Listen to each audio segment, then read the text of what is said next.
Asha et la Bonne Étoile avec cette fois-ci les voix françaises du film. Merci de les accueillir avec moi s'il vous plaît. Celui qui prête sa voix au chevreau Valentino, Gérard Darmon. Et qui prête sa voix à la jeune idéaliste Asha Océane Demantis. Et enfin le roi du micro lui-même, Zander Wilson.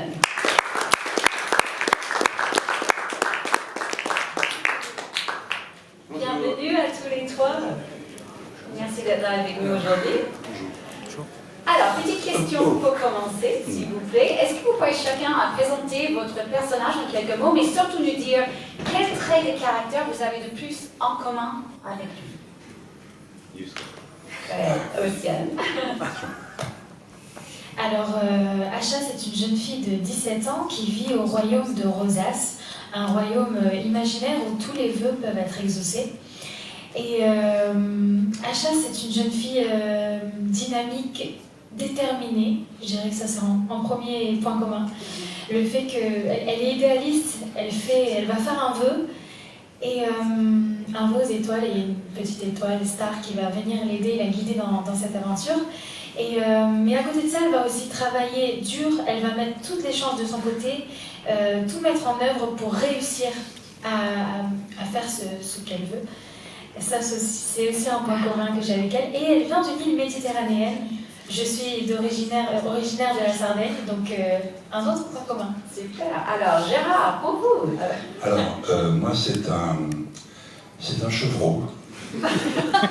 C'est super. C'est le seul point commun que nous ayons. Qui est totalement dévoué à sa maîtresse et qui, justement par la grâce et par la volonté de Star, qui est une espèce d'étoile de boule magique comme ça, va acquérir la parole. Donc à partir de là, il va se sentir très libre. Il va essayer de lui inculquer beaucoup de principes de ce qu'il a dans la tête. Alors il a une caractéristique, je ne sais pas si je la partage avec lui, je pense que oui, c'est que quand il tombe, il se relève. Ça veut dire qu'il essaie beaucoup. Pour un chevreau, c'est quand même assez handicapant quand on ne sait pas gambader, tomber et se relever. Donc il tombe, il se relève et il continue. Donc voilà, je vous en dirai peut-être un peu plus tout à l'heure, mais c'est tout ce que je voulais dire par rapport à ce personnage-là maintenant. Merci.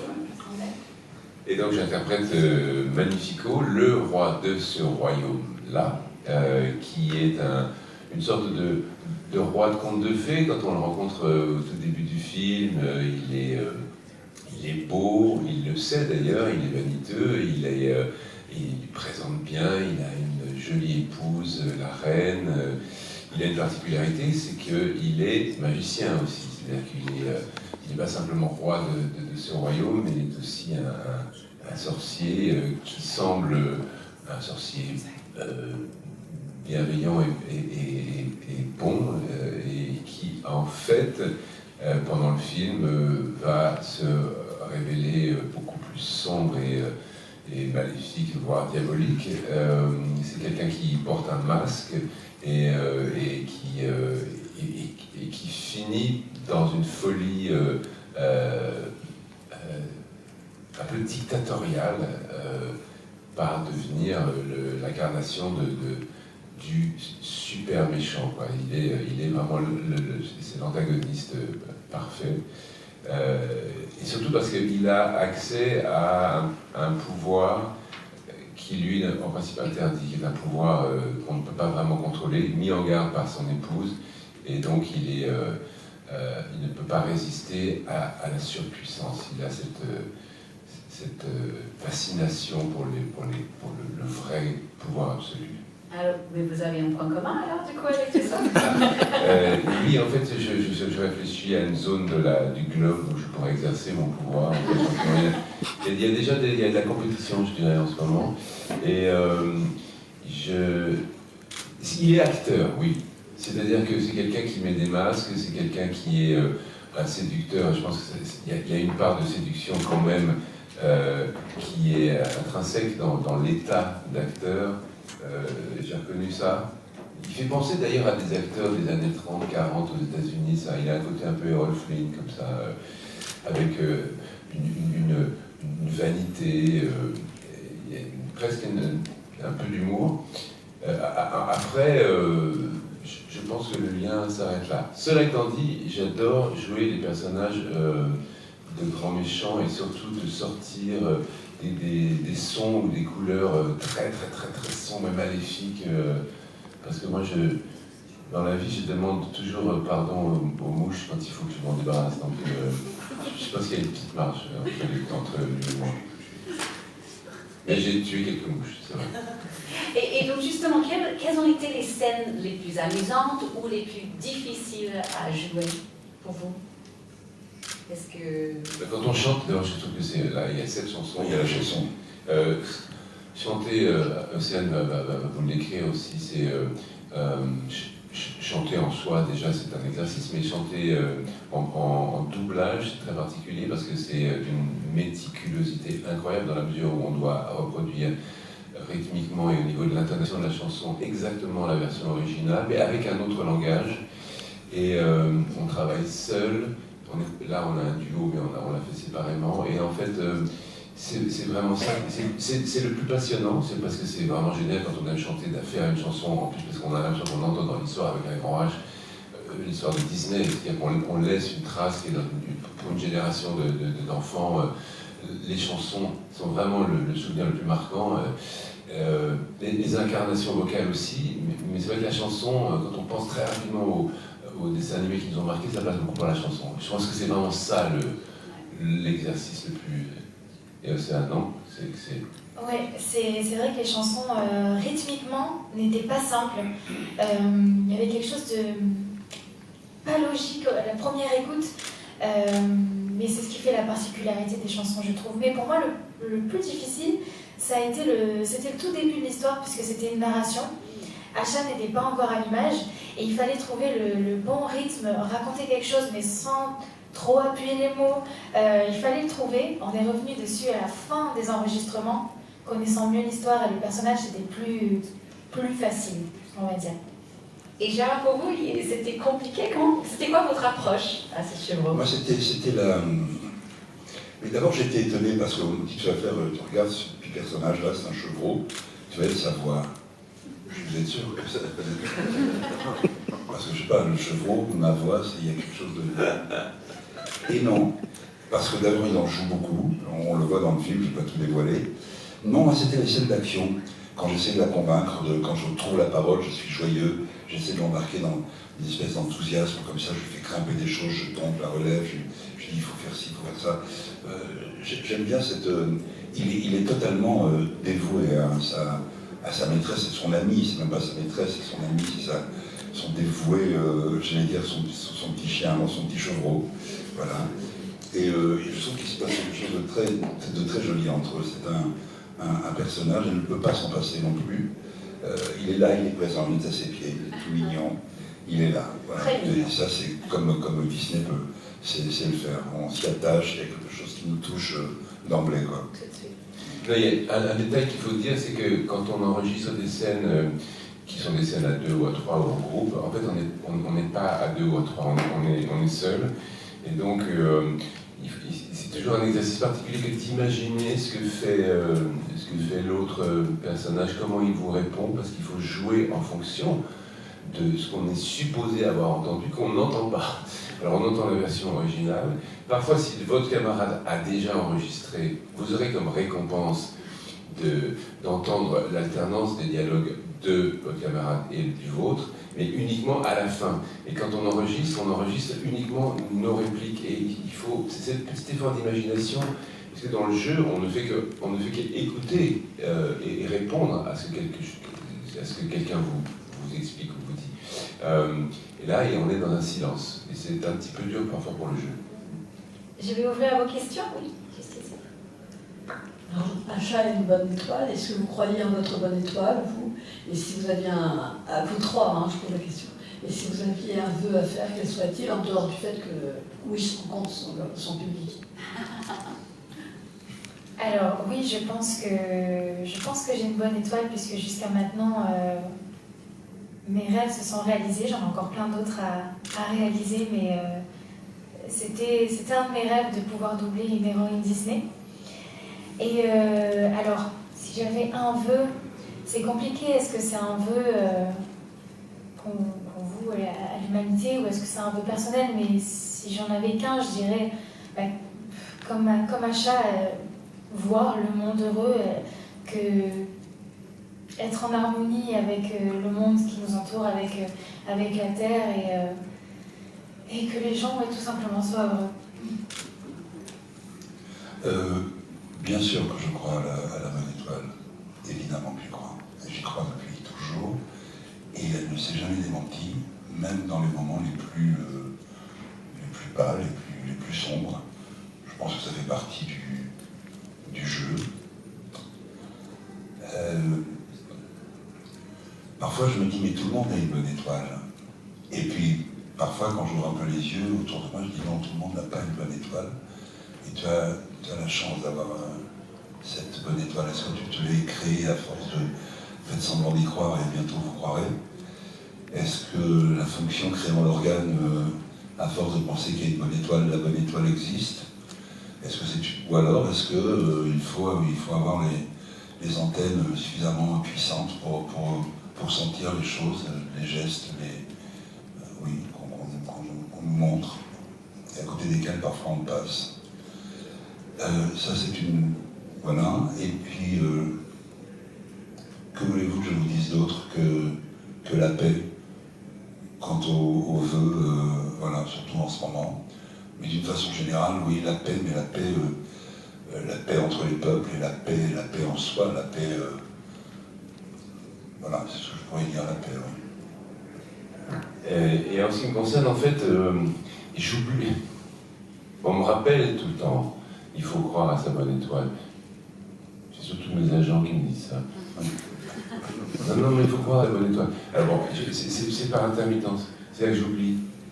Et puis à ce moment-là, je perds mon optimisme et je perds même le réflexe de vouloir des choses et de formuler un vœu.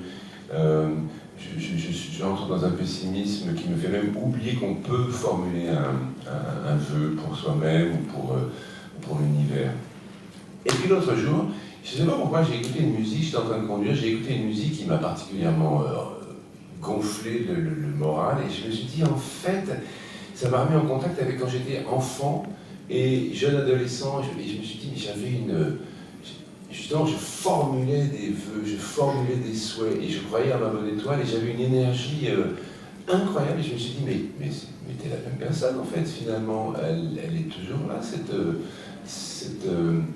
ce désir mais qui abattrait des murailles, et en fait, ça a marché. Il fallait simplement que je la reconvoque un petit peu, que je reconvoque qui j'étais en tant qu'enfant et adolescent, parce qu'après, il y a les vicissitudes de la vie qui font que tout est difficile.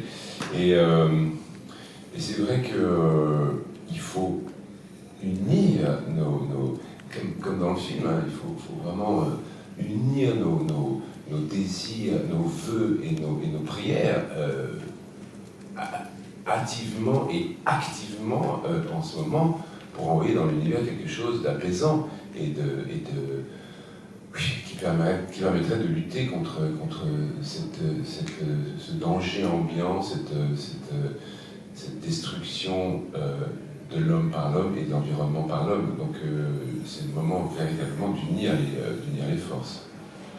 Lambert, vous avez parlé de votre jeunesse à l'instant, et bien sûr ce film il marque les 100 ans de Disney. Dommage. Non mais quels sont les films d'animation Disney qui vous ont le plus marqué, que vous avez vu pour la première fois au cinéma? Quel est votre préféré en fait?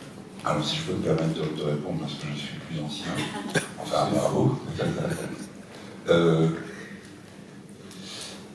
Je crois que celui qui m'a marqué lorsque j'étais tout petit, c'est Morny, comme beaucoup. Et puis, quand j'ai grandi un peu petit garçon, mais un peu plus grand, je dis un peu plus grand, c'est 10, 11 ans, 12 ans, c'est Peter Pan. Ça a été mon héros, le héros de ma préadolescence. Et voilà. Après, il y a tous les classiques, évidemment, et puis ensuite, la vie fait qu'on grandit, on a des enfants, donc tout ça, c'est un héritage. Enfin, personnellement, je sais que c'est Bambi et Peter Pan. Océane? C'est dur cette question parce que j'ai l'impression que selon les périodes de notre vie, selon l'âge qu'on a, j'avais à chaque fois un nouveau, je disais c'est ce Disneyland mon préféré, et puis quelques mois après, non c'est celui-là que je préfère. Donc c'est dur, mais j'ai beaucoup aimé Le Roi Lion, il m'a beaucoup touchée.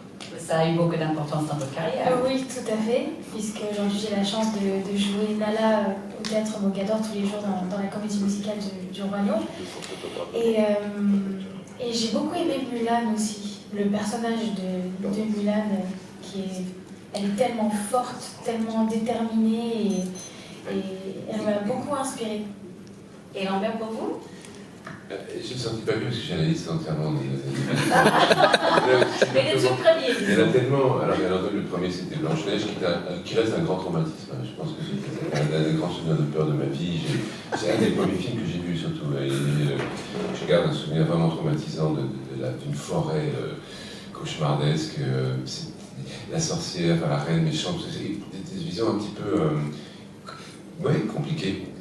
Mais comme je suis fasciné par les animaux, et les chiens particulièrement, je trouve que dans l'historique de Disney, il y a des chiens quand même merveilleux dans La Belle et le Clochard, dans les Soins dalmatiens. J'avais l'incarnation. Bernard et Bianca. Oui, j'adore l'incarnation des chiens dans les films de Disney.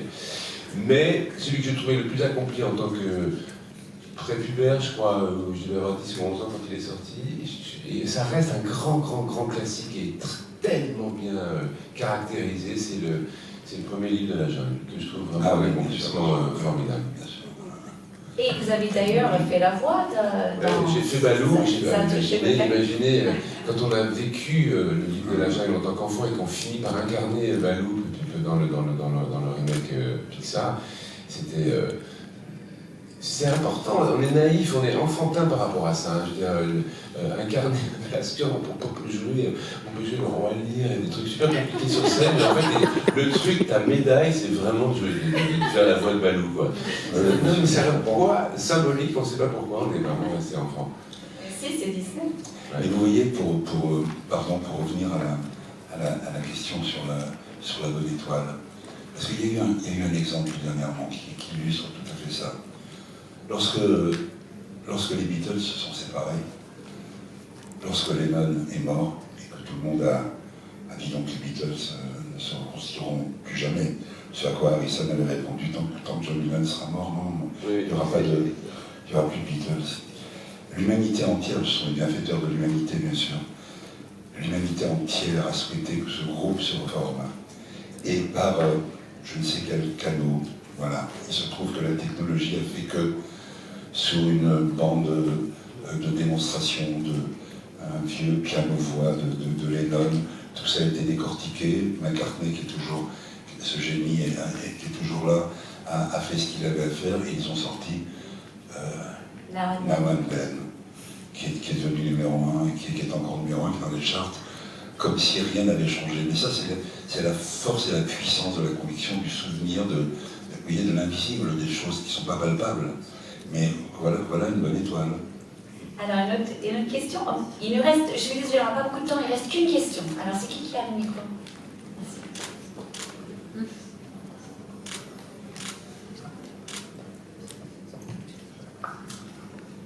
La question sera très simple.